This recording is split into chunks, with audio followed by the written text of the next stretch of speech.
मेरे प्रिय नौजवान साथियों, नमस्कार। स्टडी 91 पर आप सभी का बहुत बहुत स्वागत है। दोस्तों, क्या गजब की बातें हो रही हैं, चल रही हैं। हमारी स्टैटिक्स जीके से संबंधित महा रिवीजन का है आज आपके सम्मुख बहुत बड़ा सिलसिला। तो फिर देर नहीं करना है, जल्द से जल्द जुड़ जाना है दोस्तों, और यहां से बहुत सारी चर्चा हम करने वाले हैं। ठीक है, फिर आइए देखते हैं पहला प्रश्न आज का आपके सम्मुख क्या है। महात्मा बुद्ध का महापरिनिर्वाण कहां हुआ? जी हां दोस्तों, लुम्बिनी में, कुशीनगर में, कपिलवस्तु में या फिर बोध गया में। तो दोस्तों आपको पता होना चाहिए, जी हां, लुम्बिनी में तो इनका जन्म हुआ था। ठीक है, बोध गया में इनको हो ज्ञान की प्राप्ति हुई। ठीक है, इनके पिताजी जो राजा थे वह कहां के थे? कपिलवस्तु के थे, और इनको जो मृत्यु हुई वह कुशीनगर में हुई। कहां पर हुई? कुशीनगर में हुई। 563 ईसा पूर्व में जन्म हुआ।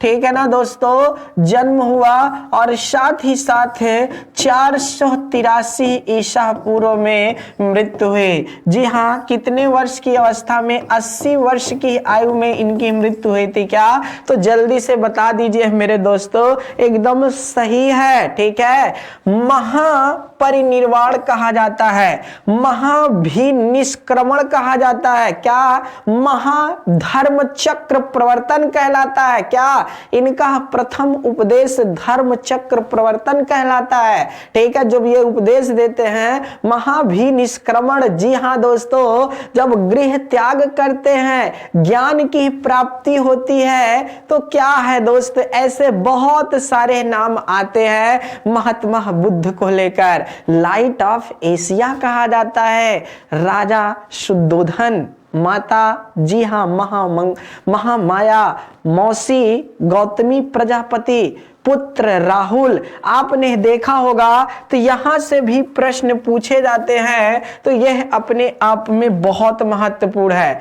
महात्मा बुद्ध ने अपना उद्देश्य किस भाषा में दिया था? तो महात्मा बुद्ध ने अपना उपदेश जो है पाली भाषा में दिया था। किसमें? पाली भाषा में दिया था। सर्वप्रथम उपदेश जो दिया, यह प्रश्न बहुत बार आया है, एकदम घिस पिट गया है, जिसका नाम है सारनाथ। जिसका नाम क्या है? सारनाथ है। और सर्वाधिक जो भैया दिए हैं वह कहां दिए हैं? श्रावस्ती में दिए हैं। क्या? सर्वाधिक उपदेश। तो यहां से भी बातें आप समझ सकते हैं, श्रावस्ती में दिए हैं क्या? सर्वाधिक उपदेश है। तो फिर जल्दी से नोट कर लीजिए, 25 वर्षावास यही बिताए कहा जाता है। लिखा है भारतीय संविधान के अनुच्छेद 79 के अनुसार संसद का अभिन्न अंग होता है राष्ट्रपति। ठीक है, राज्यसभा, लोकसभा, राष्ट्रपति, राज्यसभा, लोकसभा। तो आपको पता होना चाहिए उपरोक्त तीनों होते हैं। संसद को वेस्ट मिनिस्टर ऑफ मॉडल कहा जाता है। हमने संसदीय स्वरूप कहां से अपनाया है? तो ब्रिटेन से अपनाया है। कहां से? ब्रिटेन से अपनाया है। याद रखने वाली बातें हैं। संसद के 3 अंग होते हैं, राष्ट्रपति, राज्यसभा, लोकसभा। राष्ट्रपति याद रखना दोस्तों, जो भारत का प्रथम पद होता है ये माना जाता है, लेकिन राज्यसभा उच्च सदन होता है, लोकसभा निम्न सदन होता है। तो यहां से भी प्रश्न पूछा जाता है। हमारे यहां संसदीय व्यवस्था है।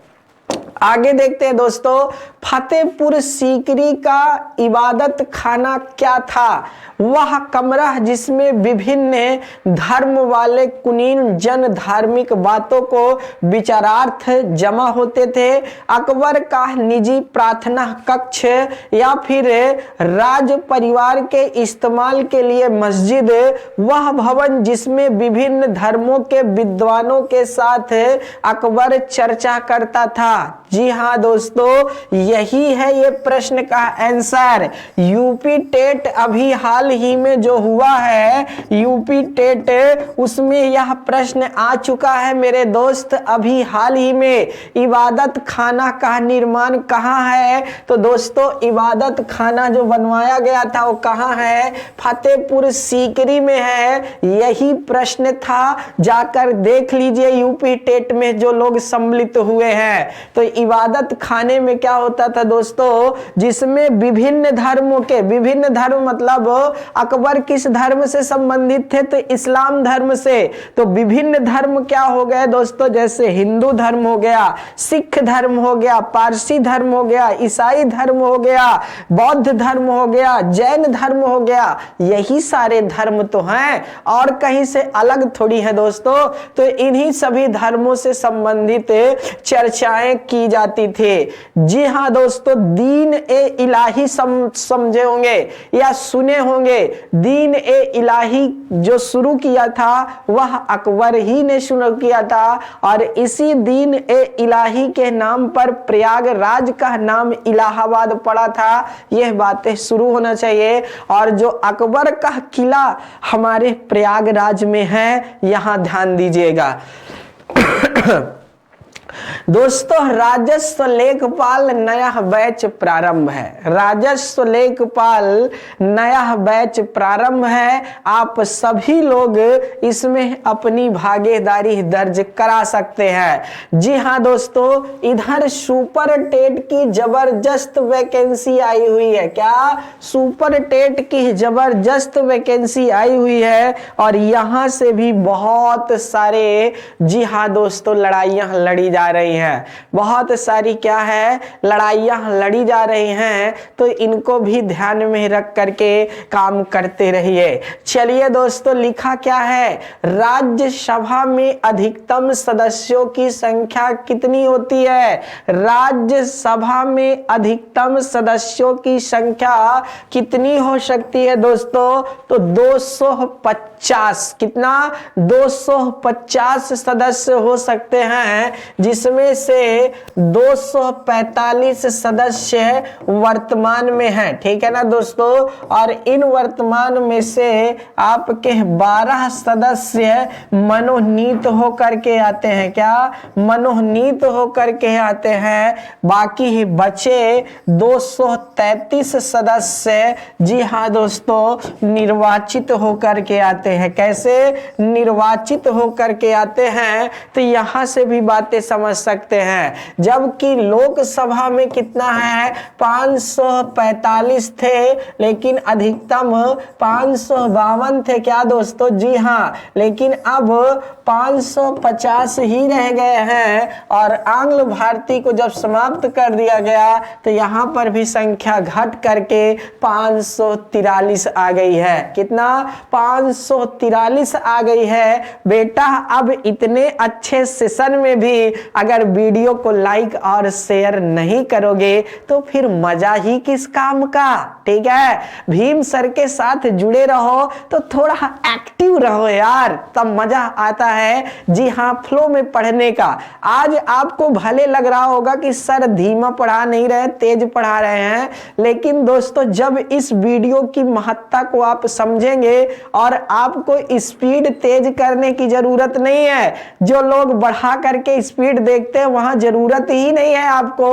ताबड़तोड़ में बातें बताता चला जाता हूं और आपको समझते हुए चले चलना है। तो इसी तरह की बातें तो हैं समझने के लिए यहां पर। चलिए आगे क्या लिखा है, प्रथम लोकसभा अध्यक्ष कौन थे? दोस्तों प्रथम लोकसभा अध्यक्ष कौन थे? तो जीबी मावलंकर जी थे। कौन? जीबी मावलंकर जी प्रथम लोकसभा अध्यक्ष थे। और जीबी मावलंकर जी का नाम जब आता है, तो जब संविधान सभा का नाम आता है, तो उस संविधान सभा में जब संविधान सभा संसद के रूप में कार्य करती थी, तो जीबी मावलंकर जी उसकी अध्यक्षता करते थे। जब संविधान सभा संसद के रूप में काम करती थी तो उसकी अध्यक्षता जीबी मावलंकर जी करते थे, और जब संविधान सभा संविधान के निर्माण के लिए कार्य करते थे तो उसकी अध्यक्षता डॉक्टर राजेंद्र प्रसाद जी करते थे। दोस्तों, जीबी मावलंकर जी एक ऐसे लोकसभा अध्यक्ष हैं जिनके खिलाफ अविश्वास प्रस्ताव लाया गया। जीबी मावलंकर साहब एक ऐसे लोकसभा अध्यक्ष हैं जिनकी पद पर रहते हुए मृत्यु हुई, और जीबी मावलंकर साहब एक ऐसे अध्यक्ष हैं जो दोस्तों जब पद पर थे और ब्रिटिश संसद की आधारशिला रखी जा रही थी, जी हाँ दोस्तों, तो उस समय यह भाग लिए थे, भारत का प्रतिनिधि भी किए थे।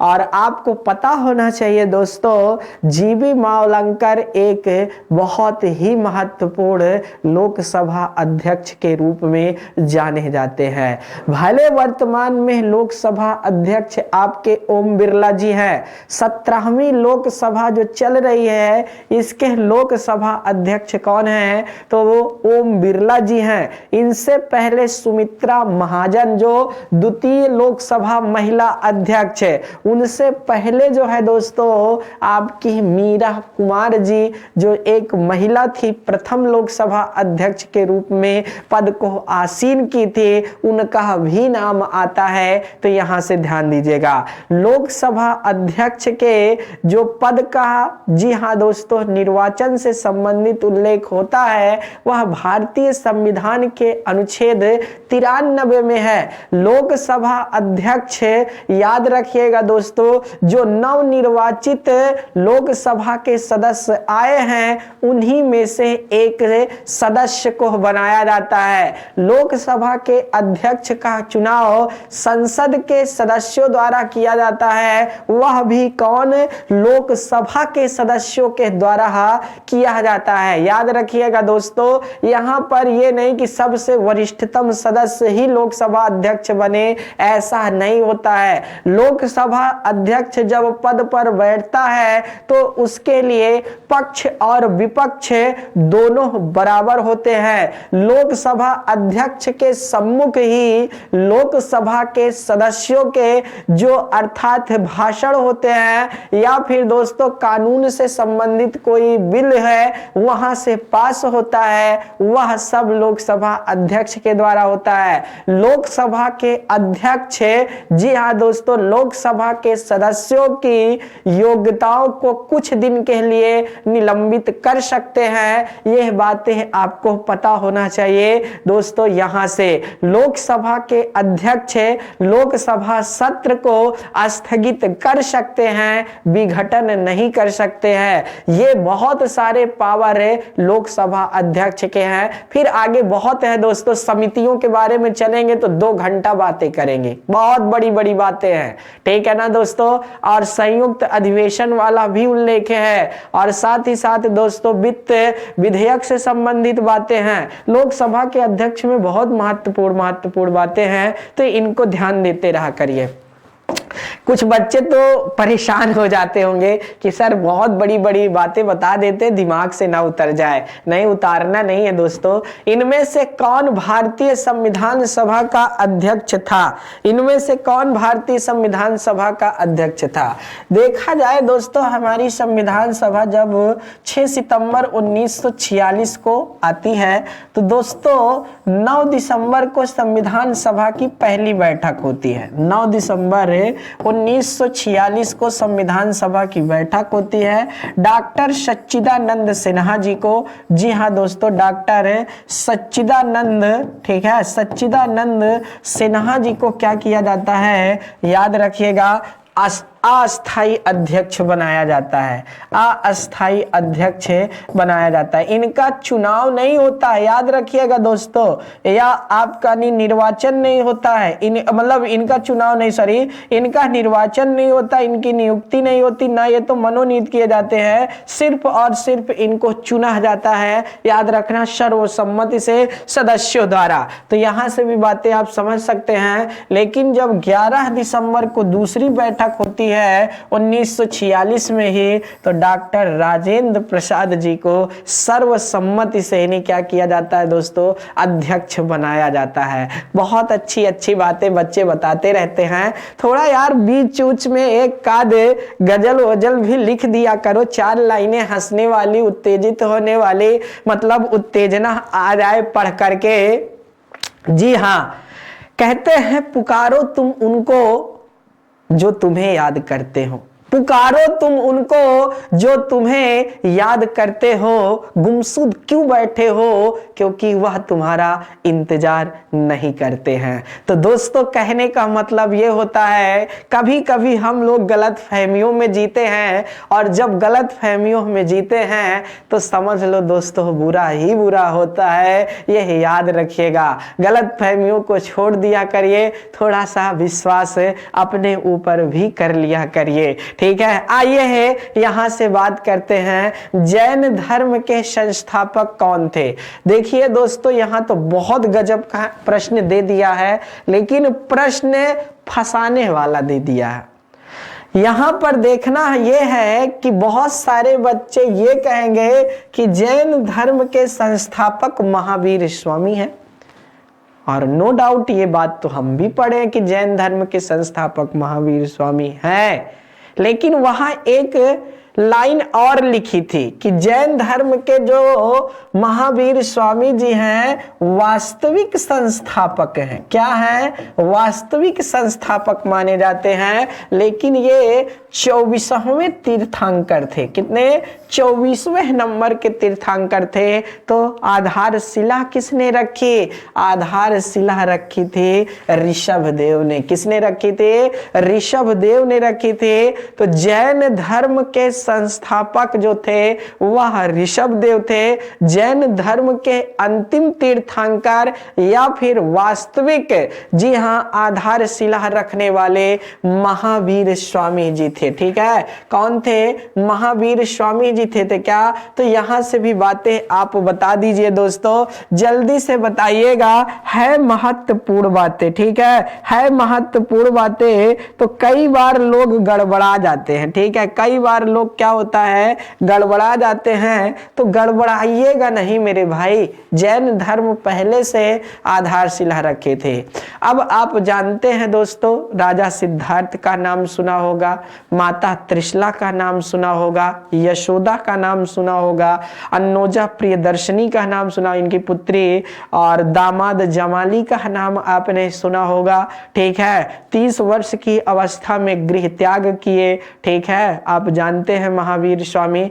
अच्छा ये याद रखिएगा इनका पुराना बचपन मतलब मूल नाम वर्धमान था। ठीक है, तो इस तरह की बातें भी आप समझ सकते हैं। तो कहने का मतलब प्रश्नों में जो आप अगर एक तोड़ देखने लगे तो सब प्रश्न एक प्रश्न से समाप्त किया जा सकता है। ठीक है, बस उसको कोलरेट करते चले चलिए, जोड़ते चले चलिए, कहानी अपने आप बनती जाएगी। 12 वर्ष की घोर तपस्या किया, प्रकृत भाषा, ठीक है ना दोस्तों, बहुत सारी चीजें यहां से समझ में आ चुकी होंगी। चलिए, हिंदी इंडिविजुअल, जी हाँ दोस्तों, का बैच प्रारंभ है, आप जानते हैं। और लगातार यहाँ पर, जी हाँ दोस्तों, आपको 1000 आपको पता होना चाहिए 140 घंटे प्लस वीडियो लेक्चर इसमें है, और साथ ही free test material, smart PDF material, और उसमें आपको फ्री टेस्ट के साथ साथ ऑफलाइन डाउनलोड का ऑप्शन भी है।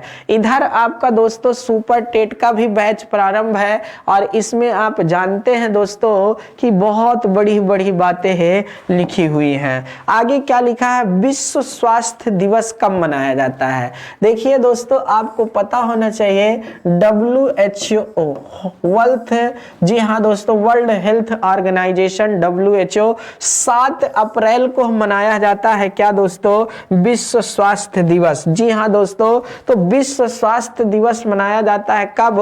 7 अप्रैल को। बहुत शानदार है दोस्तों। अब मेरा प्रश्न ये है कि चिकित्सक दिवस कब मनाया जाता है और नर्स दिवस कब मनाया जाता है? ये 2 प्रश्न का भी तो आंसर आप ही देंगे ना, मैं थोड़ी दूंगा यार। सारा सुबह से लेकर के शाम तक प्रश्नों का आंसर ही तो देना रहता है, ठीक है। तो कुछ चीजें आपको भी बतानी पड़ेगी यहां से समझने के लिए। चलेंगे आगे, आगे चलते हैं दोस्तों, समझते हैं।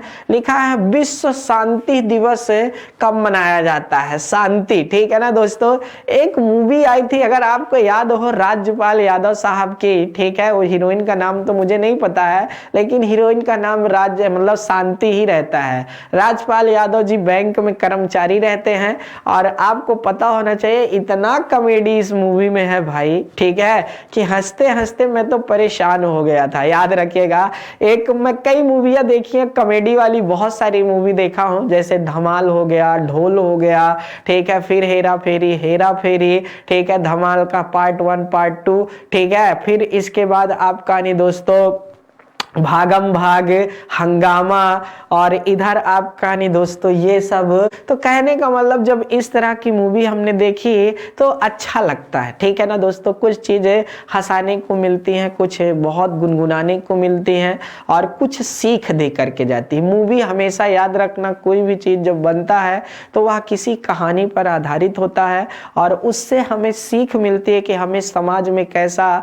आगे बदलाव आने वाला है, कैसे क्या होने वाला है, वह दिखाता है, ठीक है ना दोस्तों। तो एक तरह से नाम तो चलचित्र है, यह है, देख रहे हो। तो विश्व शांति दिवस जो मनाया जाता है दोस्तों, वह 21 सितंबर को, का 21 सितंबर को मनाया जाता है। यहां से भी बातें आप ध्यान देते रहा करिए। चलिए भाई, अगला क्या? लगातार 2 जनगणनाओं के बीच का कितना अंतराल होता है? लगातार 2 जनगणनाओं के बीच में कितना अंतर होता है? हमारी पहली जनगणना कब हुई? 1772 में हुई क्या दोस्तों, कि 1872 में हुई? जल्दी से बताइए भैया।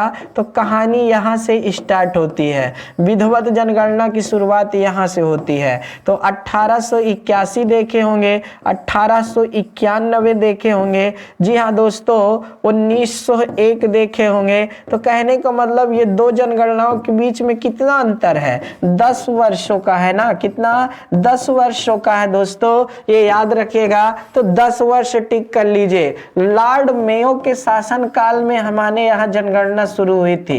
लॉर्ड मेयो के शासन काल में हमारे यहाँ जनगणना शुरू हुई थी और लॉर्ड रिपन के शासन काल में विधिवत जनगणना शुरू हुई थी। लॉर्ड रिपन के शासन काल में विधिवत जनगणना। अच्छा, हम कई बार लिखते रहते हैं तो दोस्तों क्या होता है ना, लिखते समय आपने देखा होगा कि गलतियां क्यों होती है ऐसी, पता है आपको? कि मैं इधर बोल रहा हूं ना, अगर दिमाग से अब ये लॉर्ड रिपन के स्थान पर लॉर्ड कर्जन आ जाए और मैं लॉर्ड रिपन लिख रहा हूं तो फिर गलतियां तो फिर बहुत बड़ी हो जाएंगी ना।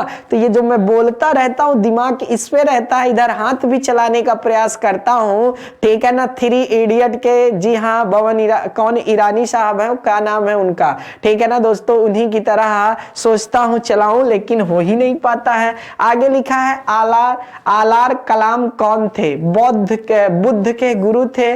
बुद्धकालीन एक शासक, एक प्रतिष्ठित बौद्ध भिक्षु, बुद्ध के एक शिष्य। तो दोस्तों आलार कलाम नो डाउट, ठीक है ना दोस्तों, एक प्रतिष्ठित बौद्ध भिक्षु थे, ये बात सच है। लेकिन आपको सबसे पहले ये बातें ध्यान देना है कि यह बुद्ध के गुरु भी थे, ठीक है। क्या? बुद्ध के गुरु थे आलार कलाम, याद रखना। बौद्ध धर्म को अपनाने वाली प्रथम महिला पूछा जाता है तो गौतमी प्रजापति का आंसर आना चाहिए। किसका? गौतमी प्रजापति थी बौद्ध धर्म को अपनाने वाली प्रथम महिला। क्या दोस्तों, यही साथ है। आगे बढ़ाइए यार, और आगे ले चलिए, मजा ला दीजिए, ठीक है ना दोस्तों।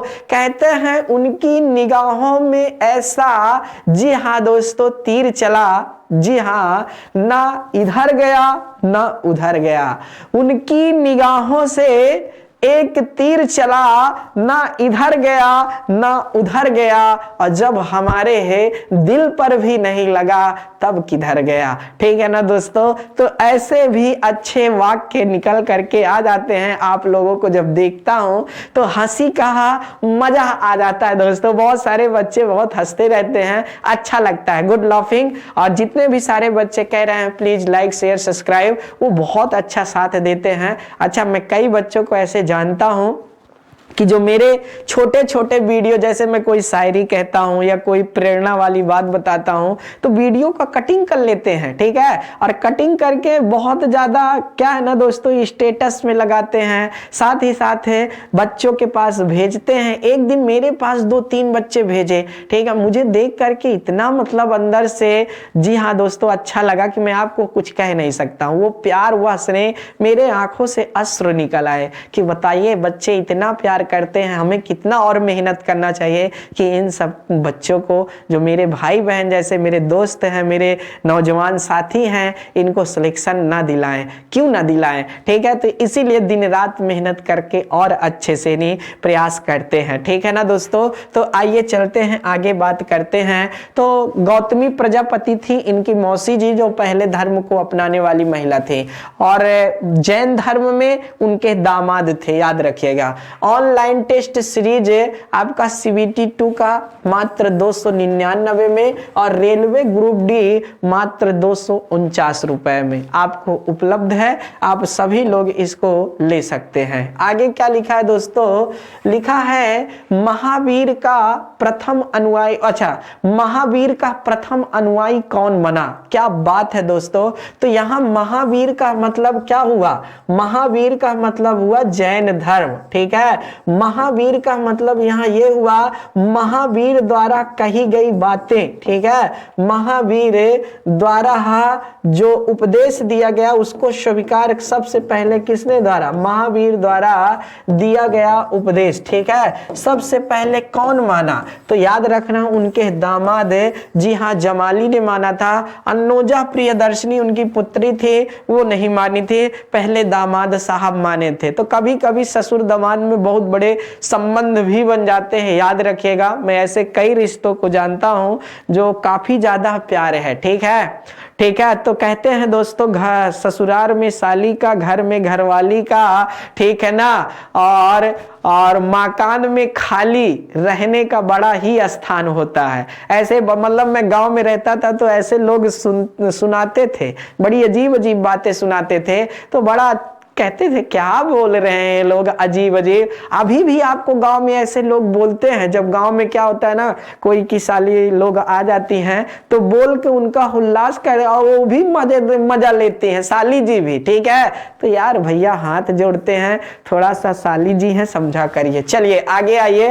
ये ध्यान देने वाली सिर्फ हंसने के लिए है बेटा, इसको दिल पे लेने के लिए नहीं है। सिर्फ हंसते रहिए, पढ़ाई करते रहिए, थोड़ा सा ध्यान दीजिएगा। आगे चलते हैं। लोकसभा का पहला आम चुनाव कब हुआ? ठीक है ना दोस्तों, देखिए लोकसभा का जो चुनाव हुआ था वह अक्टूबर 1952 से लेकर के, ठीक है, अक्टूबर 1952 से लेकर के कि 51 से लेकर के फरवरी 1952 के बीच में हुआ था। क्या? फरवरी 1952 के बीच में हुआ था, आप जानते हैं। अब देखिए दोस्तों, अक्टूबर 1951 से लेकर के फरवरी 1952 के बीच में हुआ था, और हम आपको बता दें इसमें सबसे ज्यादा सीट 364 सीट भारतीय राष्ट्रीय कांग्रेस पार्टी ने जीती थी। भारतीय राष्ट्रीय कांग्रेस पार्टी जीती थी, और उसी ने क्या किया था दोस्तों, सरकार भी बनाई थी, जिसमें पंडित जवाहरलाल नेहरू क्या हुए थे दोस्तों, पंडित नेहरू पहले प्रधानमंत्री बने थे। ठीक है, पहले प्रधानमंत्री बने थे। और आपको इसके बाद जो जीती थी CPI ने जीती थी, भारतीय कम्युनिस्ट पार्टी, जो इस समय आपको पता होना चाहिए दोस्तों, भारतीय कम्युनिस्ट पार्टी ने जीता था। यहां से ध्यान देने वाली बात है। ठीक है, भारतीय कम्युनिस्ट पार्टी 16 सीट जीती थी। भारतीय कम्युनिस्ट पार्टी ने जीता था। ये याद रखने वाली बातें हैं, तो ये ध्यान देते रहा करिए दोस्तों। सेकंड लार्जेस्ट पार्टी थी और ये प्रश्न आ चुका है। तो 1952 जो आपका दिया गया है, 51 तो दिया नहीं गया है, तो 52 में यह चुनाव का परिणाम आया था। तो आप यहां से देख सकते हैं लोकसभा का पहला आम चुनाव, ठीक है। और लोकसभा अभी तक कुल कितनी बार भंग हुई है, तो 8 बार अभी तक भंग हुई है। और वर्तमान में जो 2019 से, ठीक है, 2019 से जो लोकसभा कार्य कर रही है, ये 17वीं लोकसभा है, ठीक है। इसके प्रधानमंत्री नरेंद्र मोदी जी हैं, ठीक है। नरेंद्र मोदी जी इसके क्या हैं, प्रधानमंत्री हैं। तो यहां से भी बातें आप समझ सकते हैं, ठीक है ना दोस्तों, यहां से भी बातें आप समझ सकते हैं। आगे क्या कह रहा है, चलैया समिति, ठीक है। चलैया समिति का संबंध किससे है, बैंकिंग सुधार से है, ठीक है ना दोस्तों, या फिर कर सुधार से है, या फिर पंचायत सुधार से है, या फिर आपका लिखा हुआ दोस्तों निर्वाचन सुधार से है, ठीक है। चलैया समिति बोला जा रहा है, किसका संबंध किससे है, ठीक है ना दोस्तों। देखिए दोस्तों, चलैया समिति जो आपका नहीं है, कर सुधार से संबंधित है। किससे, कर सुधार से संबंधित है। यह याद रखने वाली बातें हैं, बहुत शानदार हैं। अच्छा, एक एम.एन. वेंकट चलैया समिति बनी थी, वो भी आपको याद होना चाहिए कि भैया जो अटल बिहारी वाजपेयी जी के समय में, ठीक है ना दोस्तों, तो वह संविधान पर पूरा व्याख्यात्मक किया था। ये ध्यान देने वाली बातें हैं। तो कर सुधार से संबंधित है। भारत में बजट का जन्मदाता किसे माना जाता है, भारत में तो विलियम को माना जाता है, जेम्स विल्सन को माना जाता है, लॉर्ड कैनिंग को माना जाता है, लॉर्ड मेयो को माना जाता है। तो दोस्तों आपको फिर तो बताना पड़ेगा ना यार, इसके बारे में तो हम पता नहीं कितनी बार बातें बता चुके हैं कि भारतीय संविधान के अनुच्छेद 112 में, भारतीय संविधान के अनुच्छेद 112 में क्या लिखा है आपको पता होना चाहिए दोस्तों। सरकार अपना वार्षिक वित्तीय विवरण पेश करेगी। सरकार क्या करेगी, अपना वार्षिक वित्तीय विवरण पेश करेगी। साथ ही साथ आपको यह भी पता होना चाहिए, हमारा सबसे पहला बजट 1860 में पेश हुआ था, और जो पेश किया था बंदा वह जेम्स विल्सन ने पेश किया था। किसने, जेम्स विल्सन ने पेश किया था। तो यहां से भी बातें आप नोट कर लीजिएगा। और भारत का जो पहला बजट, स्वतंत्र भारत का, ध्यान समझते जाइएगा, स्वतंत्र भारत का जो पहला बजट पेश किया था वह आर.के. षणमुखम चिट्टी साहब ने पेश किया था। किसने, षणमुखम चिट्टी साहब ने पेश किया था। यहां से भी बातें आप समझ सकते हैं। फिर आपको यह भी पता होना चाहिए दोस्तों कि ध्यान दीजिएगा, स्वतंत्र भारत का तो हो गया, गणतंत्र भारत का सबसे पहले किसने, तो जॉन मथाई ने पेश किया था। क्या दोस्तों, यहां से भी बात है आपको। फिर पूछता है सर्वाधिक बजट किसने पेश किया है, तो सर्वाधिक बजट जो है आपका मोरारजी देसाई ने पेश किया है। किसने, मोरारजी देसाई ने पेश किया है। कुल कितनी बार पेश किया है, तो 10 बार। अपने जन्म दिवस पर बजट पेश करने वाले एक, जी हाँ दोस्तों, स्थान रखते हैं मोरारजी देसाई साहब। प्रथम महिला इंदिरा गांधी जी थी जिन्होंने बजट पेश किया है, ठीक है। इंदिरा गांधी जी प्रथम महिला हैं जिन्होंने बजट पेश किया है। लेकिन पूर्णकालिक वित्त मंत्री महिला जो है वह निर्मला सीतारमण है, जो वर्तमान में बैठी है। निर्मला सीतारमण जी थी, याद रखना, रमन, जी हाँ याद रखना। इससे पहले यह वित्त मंत्री भी रह चुकी हैं। तो यहां से बहुत सारे प्रश्न बनते हैं, तो इन पर भी एक एक करके चर्चा कर लेनी चाहिए, बिल्कुल करनी चाहिए, क्यों नहीं करनी चाहिए। Nitin sir, hand written e books, आप जानते हैं कि मार्केट में यह बुक नहीं मिलेंगी, यह आपको घर बैठे पीडीएफ के रूप में प्रोवाइड होंगी, ऑनलाइन है। तो फिर देर नहीं करना है, देर नहीं करना है, आराम से देख लीजिए। अगर आपका काम बनता है इनसे तो फिर जल्दी से परचेज करिए दोस्तों, ठीक है। आगे लिखा है, भारत में हरित क्रांति का जनक किसे माना जाता है। विश्व में हरित क्रांति का जनक, विश्व में हरित क्रांति का जनक, विश्व में हरित क्रांति का जनक, हरित क्रांति का जनक जो है वह कोई और नहीं आपका, जी हाँ दोस्तों, नॉर्मन बोरलॉग साहब हैं। जबकि एम स्वामीनाथन भारत में हरित क्रांति के जनक है। ठीक है, भारत में हरित क्रांति के जनक एम स्वामीनाथन साहब हैं। यह बातें आपको पता होना चाहिए, इसके बारे में मैं चर्चा भी कर चुका हूं। जबकि श्वेत क्रांति के जनक आपके कौन है? कुरियन साहब हैं। श्वेत क्रांति के जनक जो हैं वह वर्गीज कुरियन जी हैं। तो यहां से भी बातें, बेटा बेटा बेटा क्या कर रहे हो, साथ दो यार। ठीक है, लहरें तूफान से, जी हाँ दोस्तों, टकराने का प्रयास करती हैं।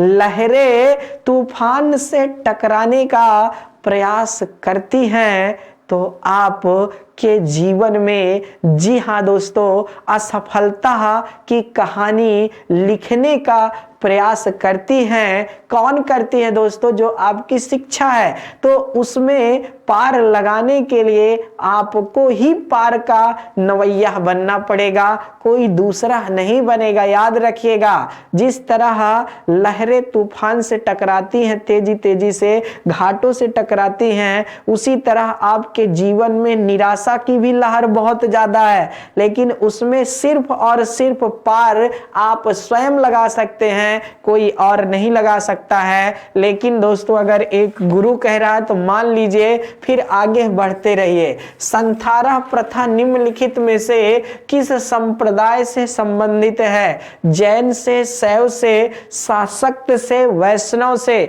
आपको पता नहीं होगा संथारा प्रथा क्या है। कहने का मतलब यह है कि दोस्तों यह जैन धर्म से संबंधित है। किससे? जैन धर्म से संबंधित है। इसमें होता क्या है भैया, जैसे जैन धर्म दो भागों में बटा हुआ है। भिक्षु, याद रखिएगा, पहले तो आपको दो भागों में बटा हुआ है। एक है श्वेतांबर, ठीक है, श्वेतांबर, और श्वेतांबर का स्थूल भद्र, ठीक है ना दोस्तों, क्या स्थूल भद्र है, नोट कर लीजिएगा दोस्तों। और एक है दिगंबर, ठीक है, दिगंबर। तो दिगंबर मतलब वस्त्र को धारण न करने वाला। तो कहने का मतलब ये होता है भद्रबाहु, ठीक है, भद्रबाहु। अब हमने इसे याद कैसे किया कि हम जीवन में ना भूले। देखिए दोस्तों, को हमने सा से मिला दिया, ठीक है, अब हमको कभी नहीं भूलेगा। सा का सा के साथ तो दो ही गुरु हैं जैन धर्म में, एक भद्रबाहु नजर आते हैं, एक स्थूल भद्र। तो हमको यहां से पता चल गया ना, तो हम जानते हैं दिगंबर और श्वेतांबर की कहानी, ठीक है। तो कहने का मतलब जब आप गहराई में पढ़ेंगे तो यहां से आपको पता चल जाएगा। श्वेतांबर मतलब होता है दोस्तों वस्त्र को धारण करने वाला, दिगंबर का मतलब होता है वस्त्र को धारण ना करने वाला। आप कभी भी बहुत सारे देशों में भी आप जाएंगे, जी हाँ दोस्तों, कई ऐसे झुंड हैं ना भैया जो मतलब वस्त्र धारण नहीं करते हैं। क्या? वस्त्र धारण नहीं करते हैं, ये याद रखना। सबसे कठिन धर्मों में से एक है जैन धर्म। जितने भी धर्म हैं उनमें से सबसे कठिन धर्म जो है दोस्तों आपका जैन धर्म में आता है। जैन धर्म के लोग, जी हाँ दोस्तों, लाइट का प्रयोग नहीं करते हैं। जैन धर्म के लोग शाम होने के बाद खाना नहीं पकाते हैं। ये कई कारण बनते हैं दोस्तों, ये जान लीजिएगा आप। क्यों ऐसा? क्योंकि यह हिंसा से बहुत दूर है। जीव जंतु भी अगर पैर के नीचे आ जाते तो ये पाप मानते हैं। इसीलिए दोस्तों आपको बता दें, जब जैन धर्म के कुछ लोग चलते हैं तो झाड़ू लगाते हुए चलते हैं कि दोस्तों उनके नीचे चींटियां ना आ जाए। तो ये बहुत बड़ी बात है, इसको ध्यान दीजिएगा। तो जैन धर्म में क्या होता है, जो संथारा है, संथारा का मतलब ये होता है कि जो अर्थात भिक्षु होते हैं, मतलब जो इनको मानते हैं, जब वह अपने अंतिम अवस्था में आते हैं, किस अंतिम अवस्था में आते हैं, तो अपने अंतिम अवस्था में जब वृद्धावस्था की तरफ बढ़ते हैं कि मतलब उनको अब लगता है कि दोस्तों अब मेरी ज्यादा जिंदगी नहीं बची है, तो कहने का मतलब वो अन्न जल का परित्याग करना शुरू कर देते हैं। जैसे पहले 5 रोटी खा रहे थे, तो मान लीजिए फॉर एग्जाम्पल मैं बता रहा हूं, और 4 लीटर पानी पी रहे थे, जितना पानी पियोगे उतना शरीर स्वस्थ रहेगा, ठीक है। तो फिर वो धीरे धीरे पहले 3 रोटी पर आएंगे, फिर 2 रोटी पर आएंगे, फिर 1 रोटी पर आएंगे, और कुछ समय बाद एकदम अन्न का परित्याग कर देंगे, ठीक है। और धीरे धीरे क्या होता है दोस्तों, परमात्मा में विलीन होने का प्रयास करते हैं। और कहते हैं जब हम ऐसा करते हैं अपने धर्म के अनुसार, तो दोस्तों अगर हमारी ऐसे क्या होती है, मृत्यु होती है, तो हमें निर्वाण की प्राप्ति होती है, डायरेक्ट क्या होता है दोस्तों, स्वर्ग की प्राप्ति होती है। ये बातें आपको पता होना चाहिए। जैन धर्म में मरने के बाद, जी हाँ दोस्तों, परमात्मा से मिलने की बात की गई है, जबकि बौद्ध धर्म में जीवित में है। तो इस तरह दोस्तों यहां से भी बातें आपको समझना चाहिए। ये है संथारा। राजस्थान हाई कोर्ट ने इस पर रोक लगाया 2006 में, लेकिन आपको हम बता दें दोस्तों, फिर इसको सुप्रीम कोर्ट में चुनौती दी गई। अंततः जी हाँ, जो देश के अंदर धर्म आंदोलन चला, उसमें यह पाया गया कि भारतीय संविधान का अनुच्छेद 25 क्या कहता है कि धर्म को मानने, प्रचार प्रसार करने और इसके आचरण के साथ साथ अंतःकरण की स्वतंत्रता देता है। तो ये हमारे मतलब पुस्तक में जो संथारा है इसका उल्लेख है, इसलिए यह दोस्तों हमारे आचरण में आता है। अंततः सुप्रीम कोर्ट ने इसको क्या कर दिया, अलाउ कर दिया। जाओ भैया, तो ध्यान देते रहिए। विटामिन सी की कमी से कौन सा रोग होता है, तो विटामिन सी की कमी से अस्कर्वी रोग होता है। कौन सा रोग होता है, अस्कर्वी रोग होता है। आप अच्छी तरह जानते हैं विटामिन सी जो खट्टे जैसे संतरा हो गया, नींबू हो गया, आंवला हो गया, इन सब में यह बहुत अधिक मात्रा में पाई जाती है, इसीलिए इसका भरपूर उपयोग करते रहिए। आजकल तो बाबा रामदेव भी जबरदस्त प्रोडक्ट निकाल रहे हैं दोस्तों, तो आप सभी चाहें तो दोस्तों आप आंवला का भी जूस ले सकते हैं, बाकी अन्य चीज का जूस भी ले सकते हैं, ठीक है। जी हाँ दोस्तों, तो याद रखिए। चलते हैं दोस्तों, मानव मस्तिष्क का वजन कितना होता है, तो मानव मस्तिष्क का वजन पूरे शरीर के वजन का 2% होता है। याद रखिएगा। महिलाओं का वजन पुरुषों की अपेक्षा मस्तिष्क का कम होता है, यह बातें आपको पता होना चाहिए। लेकिन ग्राम में जो वजन होता है वह 1300 से 1400 ग्राम के बीच में होता है। कितना, 1300 से 1400 ग्राम के बीच में होता है। तो यहां से भी बातें आप समझ सकते हैं कि ये प्रश्न आपके पूछे जाते हैं।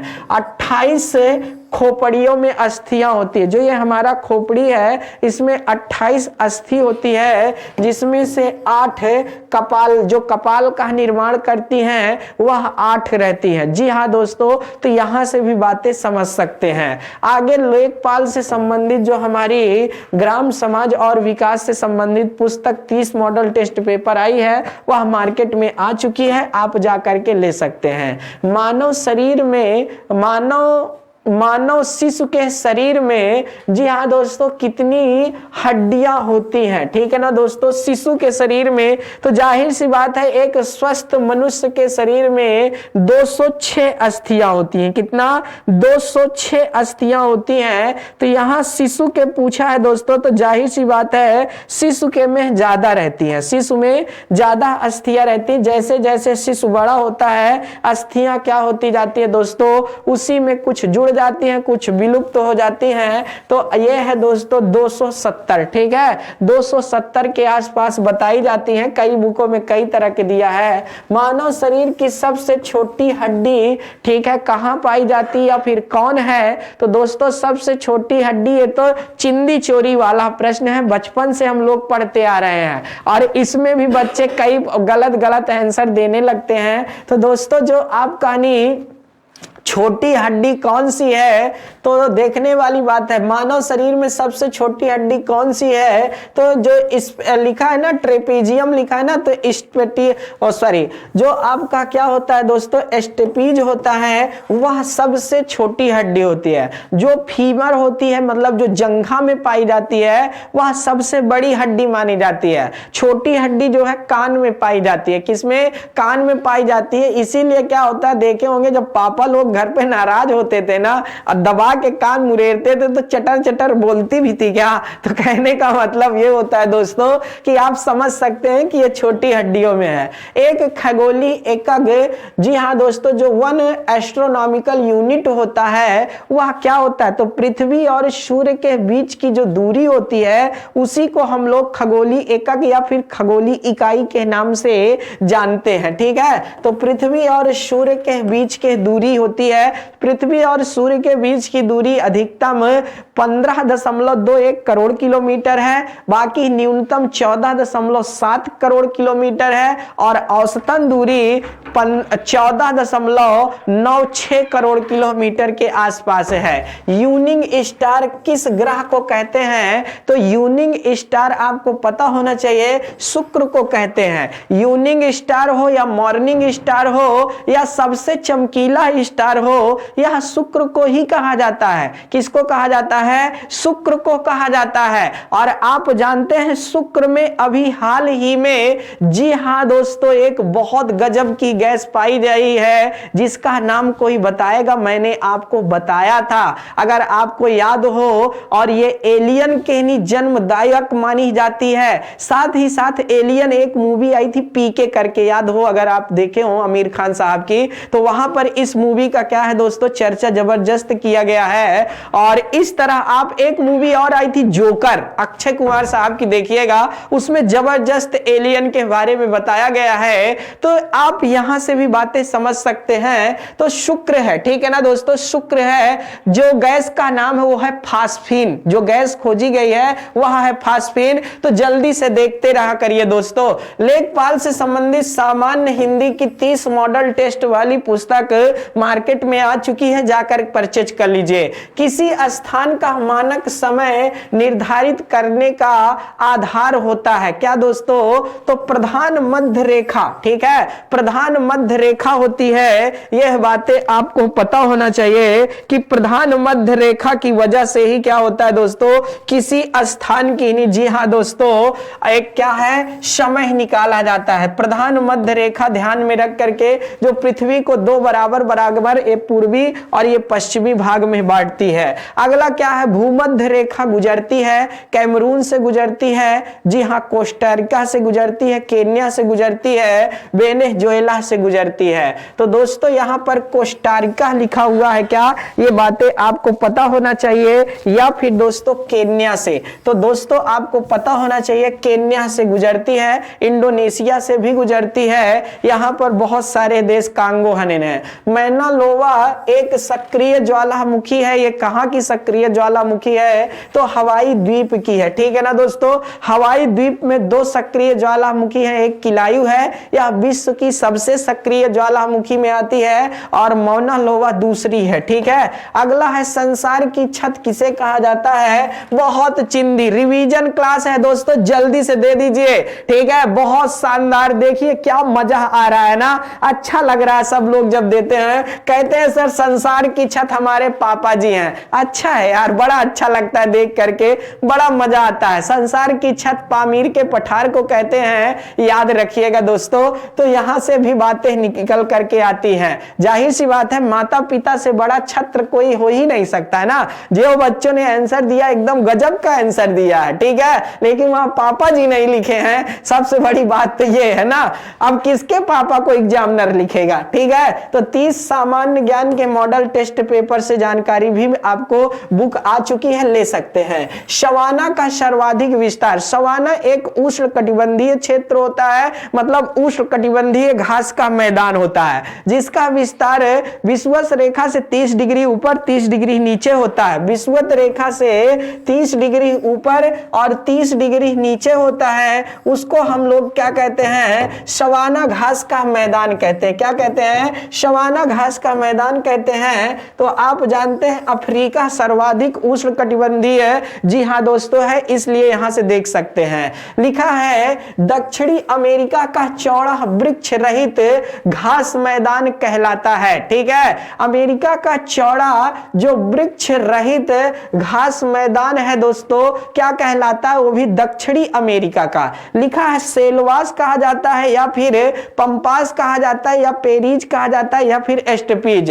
तो एस्टेपीज दोस्तों आपका यूरेशिया का है, ये बातें आपको पता होना चाहिए। कहां का है, यूरेशिया का है। पेरिज आपका कहां का है दोस्तों, तो याद रखने वाली बातें हैं, ये नॉर्थ अमेरिका का है। कहां का है, नॉर्थ अमेरिका का है। पंपास आपका साउथ अमेरिका का है, तो आंसर यही जाता है। ये भी सेलवास भी है, लेकिन दोस्तों आपको पता होना चाहिए सेलवास जो आपका घास का मैदान है ये उष्णकटिबंधीय घास के मैदान में आता है और यहां पर पेड़ पौधे वृक्ष बहुत ज्यादा है, इसलिए यहां लिख दिया है वृक्ष रहित घास का मैदान। क्या, वृक्ष रहित घास का मैदान है, तो आपको यहां से समझना चाहिए था। तो इसलिए पंपास पे याद रखिएगा दोस्तों। डाउन्स ऑस्ट्रेलिया के घास के मैदान को कहते हैं जो शीतोष्ण है। बिल्ड आपके नहीं, दक्षिण अफ्रीका नहीं, अफ्रीका महाद्वीप के घास के मैदान को कहते हैं। तो इस तरह आप यहां से समझ सकते हैं दोस्तों। लास्ट प्रश्न आज का, निम्नलिखित में से कौन शीतोष्ण घास का मैदान नहीं है, आपको पता होना चाहिए दोस्तों।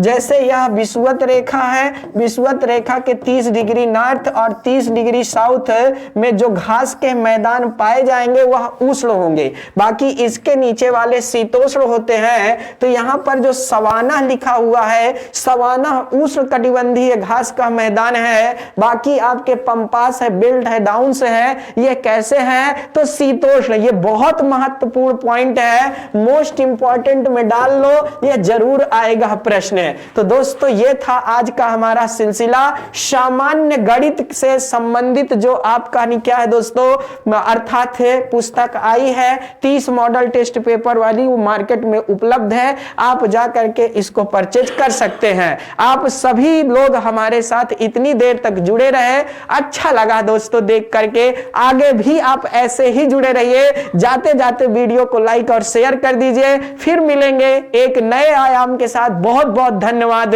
जय हिंद दोस्तों।